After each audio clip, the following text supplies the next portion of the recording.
तो नमस्कार साथियों। तो आज के इस लेक्चर में जो क्रिया होती है ऑक्सीकरण एवं अपचयन, इसका दूसरा नाम उपचयन तथा अपचयन है। तो आज हम इन दो क्रियाओं को देखेंगे। इस क्रिया में क्या होता है, इसकी पहचान कैसे करेंगे, और हमारे बोर्ड एग्जाम में भी इस क्रिया से क्वेश्चन देखने को मिलते हैं।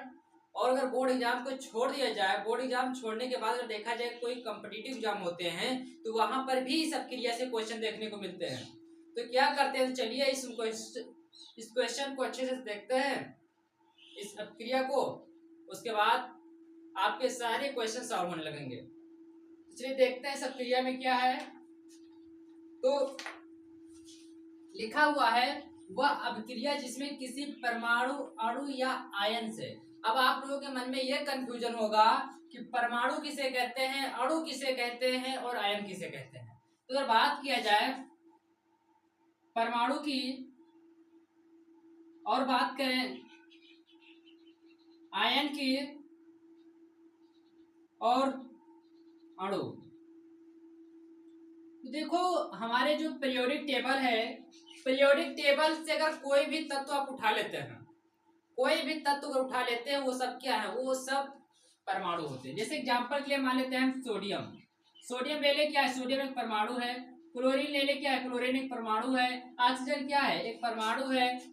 हाइड्रोजन क्या है, परमाणु। तो ये सभी चीजें क्या है, परमाणु कहलाती है। जो हमारे पीरियोडिक टेबल में लिखी हुई है वे सारे तत्व परमाणु कहलाते हैं।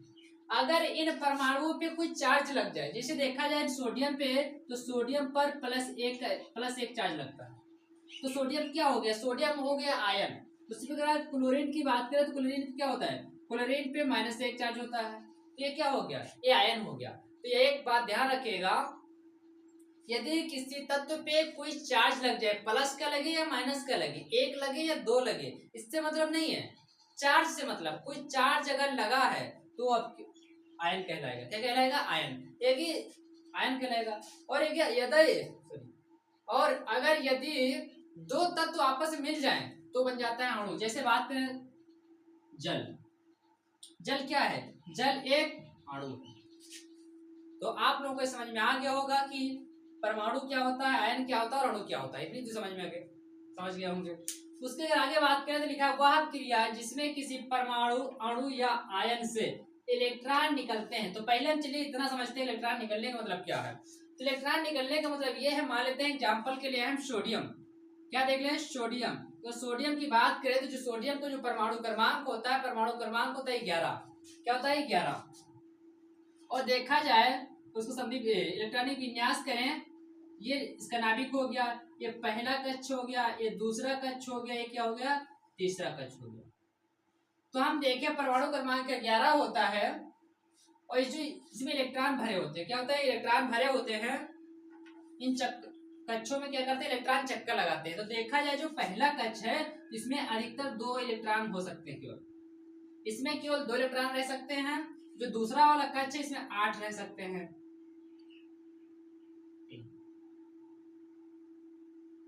इसमें 8 इलेक्ट्रॉन रह सकते हैं। तो 8 इलेक्ट्रॉन में दिखा दिया, 8 हो गया। अगर हम बात करें सोडियम की, जो सोडियम का जो परमाणु क्रमांक होता है 11। अगर 11 की बात करें तो पहले 2 हो गए, कितने, पहले कक्षा में 2 आ गए, दूसरा जो कक्षा है उसमें 8 आ गए। अब बचे कितना, अब इसमें 1 इलेक्ट्रॉन बचा है। कितना, 1 इलेक्ट्रॉन बचा हुआ है। तो 1 इलेक्ट्रॉन क्या होगा, तो 1 इलेक्ट्रॉन इस बाहरी वाले कक्ष में आ जाएगा, बाहरी वाले कक्ष में आ जाएगा। और सभी तत्व ये चाहते हैं कि हमारा अष्टक पूरा हो जाए। हमारा अष्टक पूरा होने का मतलब क्या है, जो हमारा जो कक्षा है जितने रहने चाहिए, जिसमें 8 की आवश्यकता है, 8 पूरे हो गए तो बाकी के हट जाए तो हम आराम से रहने लगे।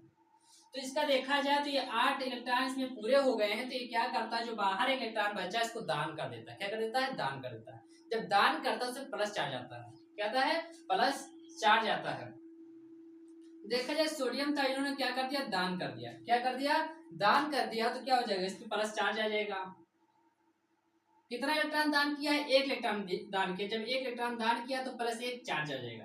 तो यहाँ पर कितना बचा, परमाणु क्रमांक इसका 11 था, उसमें से 1 इलेक्ट्रॉन निकल गया, कितना बचा, 10 बचा, ये वाला 1 निकल गया। अब वो इलेक्ट्रॉन कहाँ है, तो एक इलेक्ट्रॉन यहाँ है, एक इलेक्ट्रॉन उन्होंने दान कर दिया। तो यही मतलब है, वही लिखा है आयन से इलेक्ट्रॉन निकलते, जो इलेक्ट्रॉन निकल रहा है तो समझ जाइएगा क्या है, उपचयन अभिक्रिया। फिर आगे क्या लिखा है, यह किसी अभिक्रिया में किसी पदार्थ से ऑक्सीजन का योग, और दूसरा देखो क्या लिखा, दूसरा लिखने का मतलब ये है, हमने मान लेते हैं कार्बन ले लिया, क्या ले लिया, कार्बन, और कार्बन के साथ ऑक्सीजन मिलती है तो क्या बनाती है, कार्बन के साथ ऑक्सीजन मिलकर के कार्बन डाइऑक्साइड बनाती है।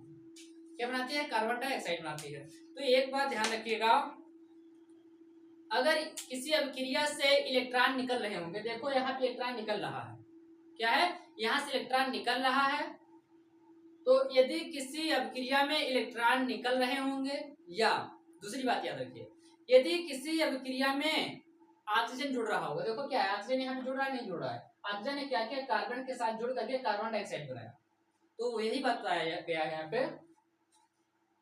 और या किसी अभिक्रिया से हाइड्रोजन का निकलना, यानी अगर किसी अभिक्रिया में इलेक्ट्रॉन निकल रहा होगा, या ऑक्सीजन जुड़ रहा होगा, या उस अभिक्रिया से हाइड्रोजन निकल रहा होगा, तो आप समझ जाइएगा कि अभिक्रिया कौन सी, तो वो अभिक्रिया है उपचयन अभिक्रिया। उपचयन अभिक्रिया का दूसरा नाम ऑक्सीकरण अभिक्रिया भी है, क्या है, ऑक्सीकरण।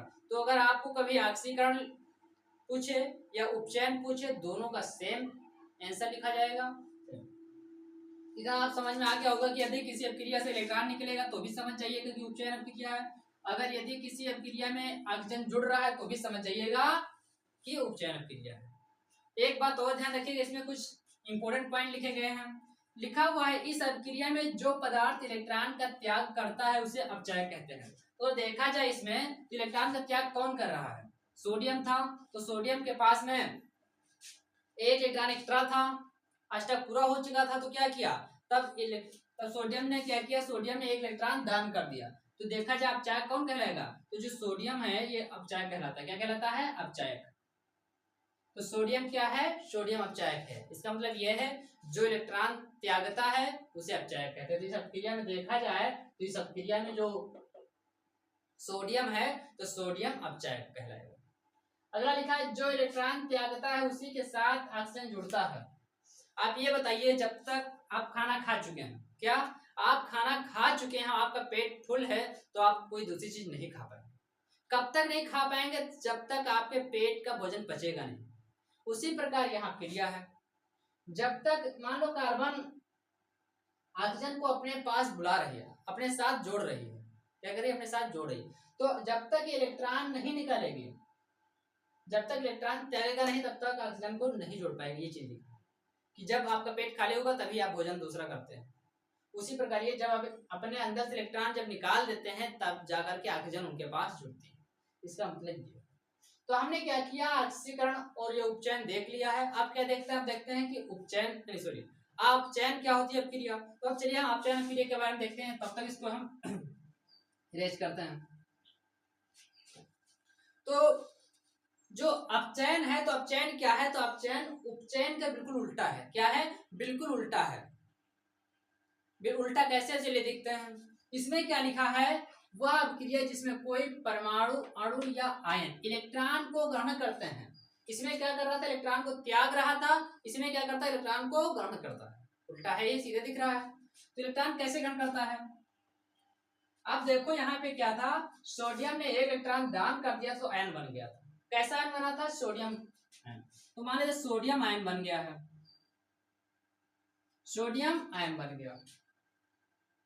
तो ये आयन बन गया, परमाणु कैसे बनेगा, जब एक इलेक्ट्रॉन ये ग्रहण कर लेगा तो क्या बन जाएगा, परमाणु बनेगा। क्या बनेगा, परमाणु। सोडियम देखा जाए यहाँ पर इसके कितने इलेक्ट्रॉन हैं, 2 8 10 इलेक्ट्रॉन इसके पास बचे हैं।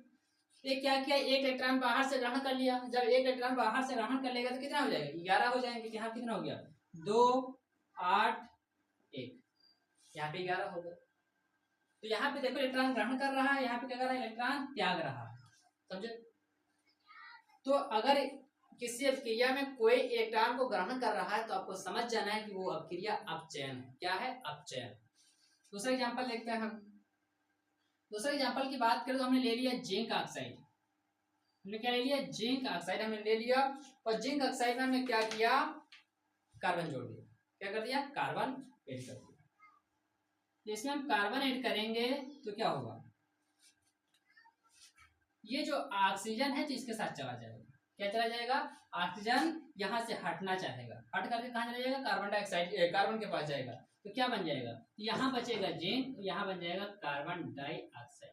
क्या बन जाएगा, कार्बन डाइऑक्साइड बन जाएगा। अब देखा जाए तो ये संतुलित नहीं, तो क्या करेंगे, पहले हम संतुलित करेंगे, क्योंकि यहाँ पे देखा जाए 2 ऑक्सीजन यहाँ पर एक है, तो क्या 2 से यहाँ पे गुणा कर देंगे, तो 2 से गुणा कर दिए तो ऑक्सीजन तो बराबर हो गया, लेकिन जिंक था, जिंक ज्यादा हो गया, 2 हो गया, यहाँ पर 1 ही था, यहाँ पर भी हमको 2 करना पड़ेगा, जिंक 2 हो गया, देखो सब बराबर हो चुका। तो अब देखिए क्या लिखा है, वह अभिक्रिया जिसमें कोई परमाणु, अणु या आयन इलेक्ट्रॉन को ग्रहण करता है। देखो यहाँ पे इलेक्ट्रॉन ग्रहण कर रहा है, इलेक्ट्रॉन ग्रहण कर रहा है, तो आपको समझ जाना है कि वो अपचयन क्रिया। कुछ लोगों के मन में ये नहीं समझ में आओगे कि ग्रहण करना निकालना मतलब क्या। अगर तीर के पहले लिखा हुआ इलेक्ट्रॉन तो समझ जाइए ग्रहण कर रहा है, अगर तीर के बाद में लिखा है इलेक्ट्रॉन तो आप समझ जाइए कि त्याग रहा है। जैसे देखो यहाँ पे जो इलेक्ट्रॉन इलेक्ट्रॉन लिखा है, कहाँ, तीर के बाद में लिखा है, तीर के बाद में लिखने का मतलब ये है कि वो इलेक्ट्रॉन को त्याग रहा है। अगर तीर के पहले लिखा हुआ इलेक्ट्रॉन तो समझ जाइए कि इलेक्ट्रॉन ग्रहण कर रहा है। आगे क्या लिखा है, या किसी पदार्थ में हाइड्रोजन का योग हो तथा ऑक्सीजन का वियोग हो। देखो ऑक्सीजन पहले कहाँ था, जिंक के साथ जुड़ा हुआ था, जिंक के साथ जुड़ा हुआ था, लेकिन क्या हुआ, जिंक से क्या कर दिया, ऑक्सीजन वियोग कर लिया, वियोग करने का मतलब क्या, अलग हो गया। तो यहाँ पे देखो जो ऑक्सीजन था जिंक से अलग हो गया, क्या हो गया, जिंक से अलग हो गया।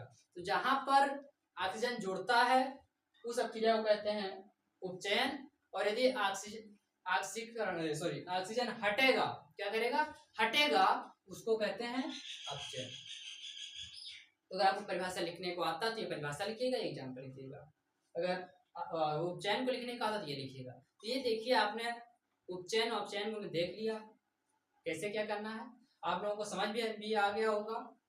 तो क्या करिए, इतना स्क्रीनशॉट करिए, फिर मिलते हैं नेक्स्ट लेक्चर में। तब तक के लिए जय हिंद, जय भारत।